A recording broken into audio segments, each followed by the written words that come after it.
What's up, guys? Mason the Brock Henderson here. This is Fear the Walking Dead, Season 2, Episode 6, Sicut Cervus. And before you get all impressed and stuff that I know how to pronounce that, I had to look up how to pronounce that. Just when I saw the title of the episode, I'm like, that's not English. So how do you pronounce that? Anyway, now this was a pretty good episode. Couple frustrating moments, but I'll get to those later. First, I want to talk about what was good about this episode. I still really like Daniel's character. I think he's probably the best character that they have.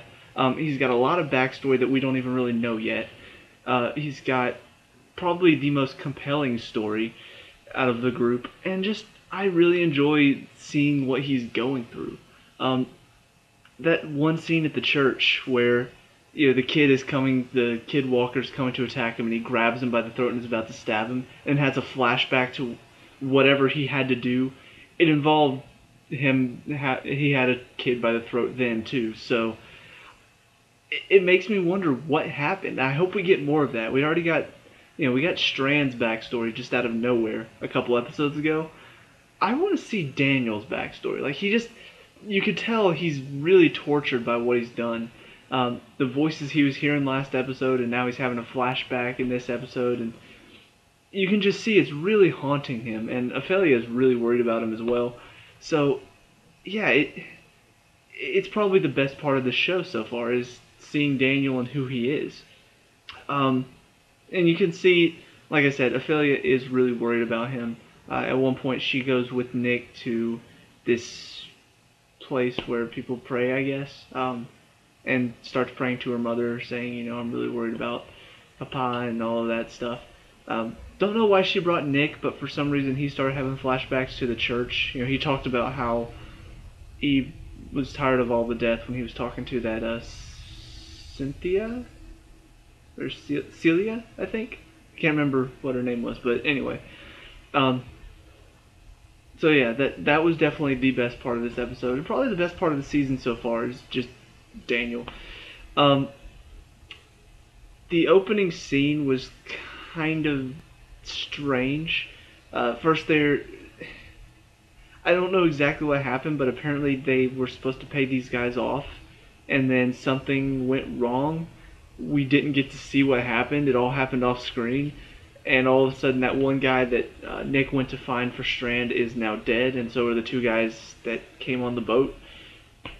And then all of a sudden, people start shooting at him, and I'm just like, what's going on? It wasn't very well explained, but I don't know. It just seemed very, very strange. Then they managed to make it to land somehow. We don't get to see that either. They make it to a church that we saw at the very, very beginning with, what's his name? Crap. I can't remember. Strand's lover guy. I can't remember his name now, but he was there.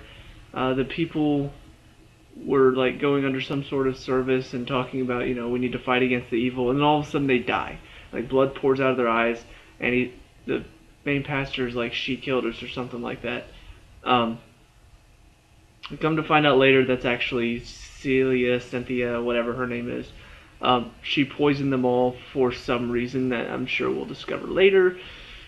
There was a lot of mystery, I suppose, in this episode. Like, there's a lot of it that I'm just sitting there going, wait, what? Why did that kid just throw the dog down the chute? Why are they keeping all of these walkers here? Why? That was what I was doing the entire episode, is just asking why. And I really do hope they explain it soon, because it's nice to have mystery in a show.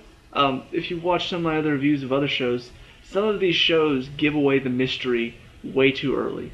Like Supergirl revealed that the main bad guy turned out to be her aunt in the very first episode. I'm like, that would have been a great reveal for later, after we got to know these characters. But now that it's the first episode and it's like, oh, it's her aunt, I don't care. This is taking it the opposite direction, in that there's so many mysteries and none of them are getting answered at all. Like, not even hints. Like, you can theorize why they're doing all this, why they're keeping these walkers, why this woman killed the people at the church, why they're throwing dogs down a chute. You can theorize about all of that, but in truth, there's not a whole lot of hints of why they're doing this. You can...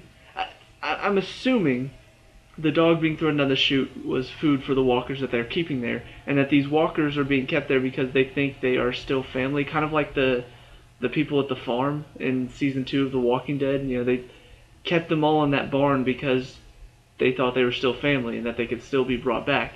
Maybe that's why they're doing it, but the fact that she poisoned those people at the church makes me think that she thinks this is better for them somehow. Like her little confrontation with Daniel at the end, I don't know. It was such a strange episode, a lot of mysteries, a lot of what's going on. But it wasn't a bad episode. However, there are bad parts, and that's what I will talk about now. Once again, I've talked about this in a past review of this show. The one thing this show needs to take from The Walking Dead, because one thing I do enjoy is that it doesn't feel like The Walking Dead right now. The Walking Dead is very much a survival show. This is more like a kind of an adventure type. It still hasn't figured out exactly what it is yet, but it's not a survival show by any means. However, there do need to be consequences for stupid actions. And that's my biggest concern right now, is that Chris is acting like an idiot and there are no consequences. Maddie's acting like an idiot, there are no consequences. Nick's acting like an idiot, there are no consequences. They're doing stupid stuff and nothing happens, nothing bad happens, nobody really dies.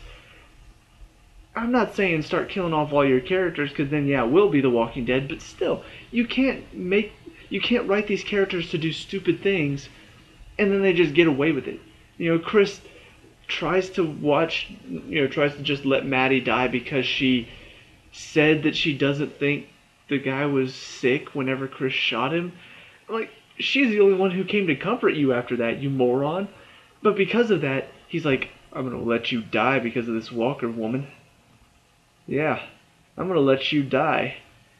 Oh, Alicia's gonna save your life. Never mind.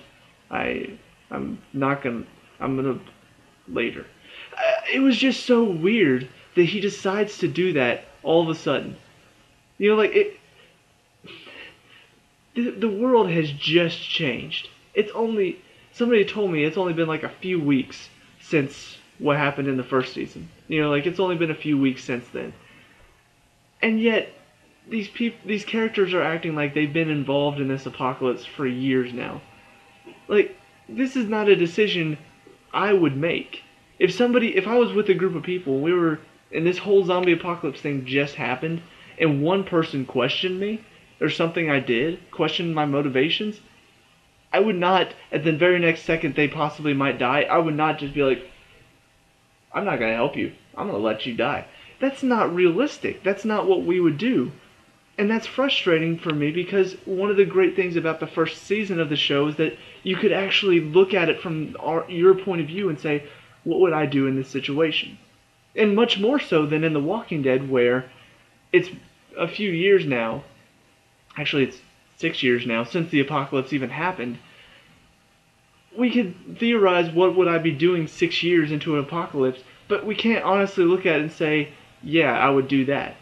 A lot of people love to think about where they would be if you were involved in The Walking Dead. This is actually a show that if it started right now, you could actually look at it and be like, okay, yeah, I might do that. And they did that very well in the first season.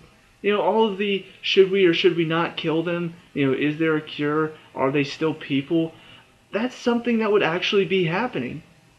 Now we've gone into a realm of unrealistic, where one kid, he is traumatized. I will say he's having probably a mental breakdown, so maybe that is affecting him. But at the same time, if you're seeing this, somebody should have already done something. Somebody should have already fixed it. Somebody should have already talked to him and said, look, we need to discuss this. There's very clearly something wrong with you. But it's just not being talked about. He nearly lets Maddie die because she questioned him once, and that's hardly being talked about. Nobody's really keeping an eye on him. Nobody's keeping him under watch to make sure he doesn't try to kill her again. he just walks into their room, picks up a knife, and that's it. So anyway, I'm very frustrated with what they're doing with these characters right now. I think they could do a lot better, especially with their decision making. It should be more realistic. It should be more like, what would you do? Okay, you're in this situation. You had to kill somebody because you maybe thought they were gonna die, maybe not. People are questioning that. Would you really just let them die? Is that something you would do? No? Okay, well, let's not make him do that then. The other thing that ends up probably saving Maddie's life, you've got Strand, who's talking to the guy, whatever his name is. The entire episode, they're just together, and he's comforting him as he's dying because he got bit at the church, I'm guessing. And he's talking about, maybe we could go together. Maybe we could leave this world together. And then at the end, he decides to shoot him in the head. Don't know why. But the one problem I do have with this is that he shot into a pillow, and that's supposed to muffle the gunshot, and yet we're in the room with Chris, and he's picking up the knife with Maddie and Alicia sleeping in the bed, and you hear the gunshot very clearly. I'm just like, wait. He shot into a pillow. It should have been quieter than that. Because it may not have necessarily silenced it completely, but it sounded like somebody just picked up a gun and went bang. And I was like, come on, consistency. Like, in a show like this where people are comparing it to The Walking Dead, unfairly in my opinion, but it's under a lot of scrutiny. There's a lot of stuff that people are just looking at it with a microscope like, oh, okay, so that's wrong and that's wrong. In a show like that, it's under a lot of pressure. You need to make sure you get details right. That's one that you just clearly got wrong. And yeah, I was like, really? Come on. Let's figure this out quicker. Trying to think if there's anything else I didn't like. I think that was about it. Just, decisions of the characters, the mistakes. Last week it was Maddie cuts the ties on the kid and then on Travis with a knife, and then a guy tackles Travis, and instead of doing anything about it with a knife, she just starts kicking him. I'm like, where's the knife? And then this week it's Strand shooting into a pillow, and there's a loud bang instead of a quieter pop. So, yeah, just little things that you need to fix for sure, and then obviously stuff with Chris needs to be resolved quicker. But who knows? Next week's the mid-season finale. I do like the fact that it's going to be a longer season now. It's not just going to be 7 episodes, we're done. But hopefully they have something in place. Hopefully they've got some sort of ending for this mid-season in mind that's going to be a bit more unique and a bit more special, and something that you can watch and be like, oh, that was good. Like last year, or the first season, ended, in my opinion, on a good note. They're all trying to get to this military base because the military's clearing out and they're trying to rescue some people, and then they end up working with Strand to get to the boat. And it ended on a fairly good note. Had a bit of action, had a good emotional tone to it. I want something like that for this season. I want something. It's been a fairly up and down season. Had good moments, had bad moments. I want it to end on a note where I'm just like, I'm excited for the second half of the season now. So we'll see what they're going to do. Based on the previews, don't really expect too much, but maybe they'll surprise me. We'll see. So those are my thoughts on this episode. Let me know what you thought of it down below. Obviously, if you are a Walking Dead fan, like the original show, you probably hated this, but try to look at it from a point of view of it's not The Walking Dead, it's something different, and maybe you can find a bit more enjoyment in it, because I know a lot of people hate it because it's not as good as The Walking Dead. Whatever. Anyway, yeah, let me know what you thought of it. We can discuss it. Leave a like and subscribe for more Fear the Walking Dead, and I will see you at the next review. Peace out.